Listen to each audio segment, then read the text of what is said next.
3টি ভুলের কারণে কিন্তু আপনি কখনো YouTube থেকে সাকসেস হতে পারবেন না। প্রথম হচ্ছে আপনি যদি টাইটেল বারবার চেঞ্জ করেন এবং দ্বিতীয়তম হচ্ছে বারবার ডিলিট করা। যদি মনে হয় যে না আমার এই ভিডিওটা এরকম দিলে ভালো হতো বা এটা আমি আবার ডিলিট করে দিই, এই ভুলটা কখনোই করা যাবে না। আর ৩য় নম্বর হচ্ছে বারবার নিজের ভিডিওটা প্লে করা। এই ৩টা ভুল যদি আপনি করে থাকেন, এখনই সেটাকে বন্ধ করেন। করতে যাবেন না। আপনি যদি এগুলো করতে থাকেন তাহলে আপনি কখনো ভিডিওতে ভিউ পাবেন না এবং কোনোই লাভ নেই। তাই বলবো এগুলো থেকে বিরত থাকুন এবং সুন্দর, সুন্দর কনটেন্ট দিন। কোনোভাবে ভিডিও প্লে করতে যাবেন না, বারবার ডিলিট করতে যাবেন না এবং টাইটেল যেটাই দিবেন ভেবেচিন্তে একবারই একটাই দিবেন। আমি YouTube টিপস এবং সাথে Facebook টিপস এখানে শেয়ার করেই থাকি। কারণ যেহেতু আমি কাজ করেছি, আমার অভিজ্ঞতা আছে।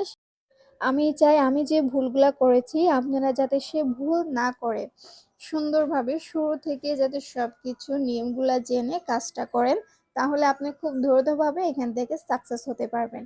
তাই লিপি রান্নাঘরে এখনই সাবস্ক্রাইব করে রাখুন। আমি সুন্দর, সুন্দর টিপস আপনাদের সাথে শেয়ার করে থাকি এবং সাথে রান্নাও শেয়ার করে থাকি। লিপি রান্নাঘরে এখনই সাবস্ক্রাইব করে রাখুন যাতে প্রতিদিনের সুন্দর, সুন্দর এই টিপসগুলা আপনার কাছে সবার আগে নোটিফিকেশনটি চলে যায়। ধন্যবাদ।